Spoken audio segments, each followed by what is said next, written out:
Subject to. Subject to यह phrase काफी popular है। यह फॉर्मल और इनफॉर्मल दोनों कंटेक्स्ट में काफी यूज होता है।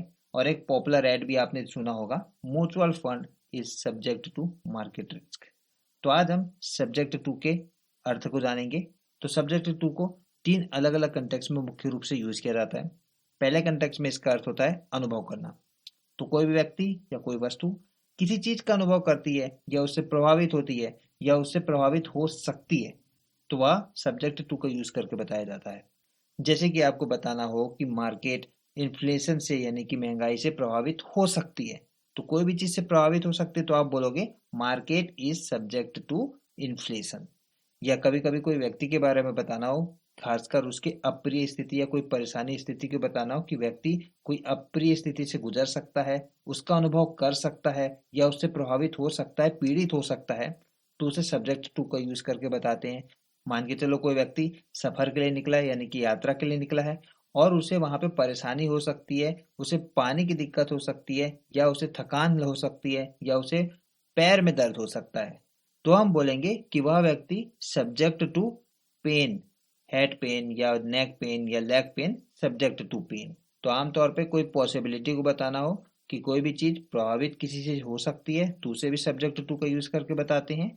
या कोई व्यक्ति कोई चीज से गुजर सकता है यानी कि उससे प्रभावित हो सकता है कोई परेशानी या कोई प्रॉब्लम से, तो उसे भी सब्जेक्ट टू का यूज करके बताते हैं।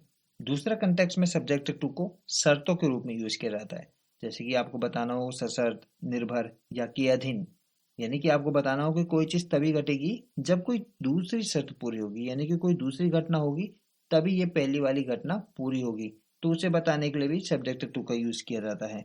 जैसे कि आपको बताना हो कि कोई जगह की जमीन यानी कि आसपास के जो लैंड है, आसपास के जो मकान है, उसकी प्राइस तभी बढ़ेगी जब आसपास कोई अच्छा सा सरकार का प्रोजेक्ट आ रहा हो।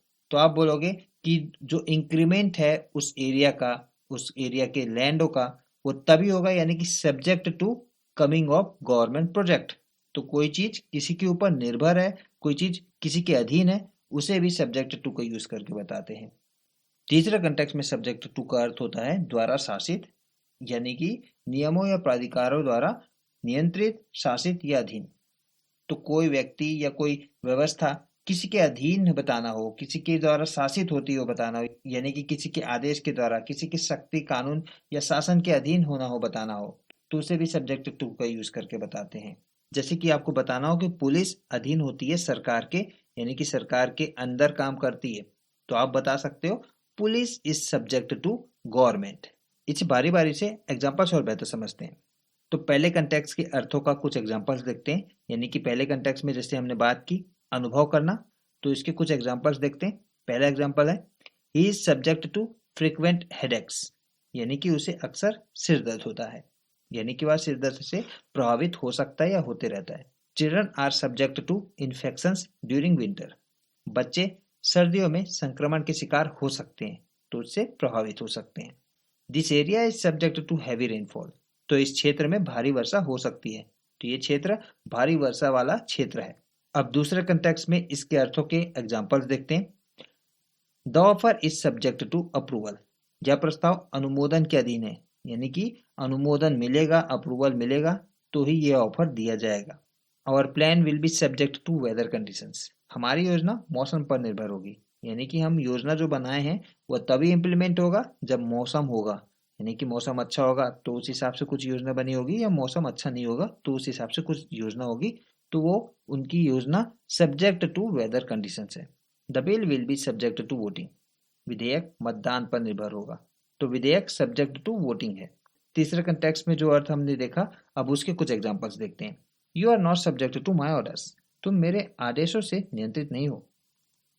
He is subject to law, वह कानून के अधीन है।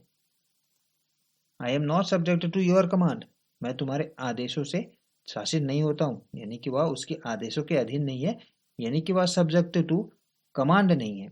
तो ये थे सब्जेक्ट टू से बने हुए एग्जांपल्स। होप आपको सब्जेक्ट टू का अर्थ समझ में आ गया होगा।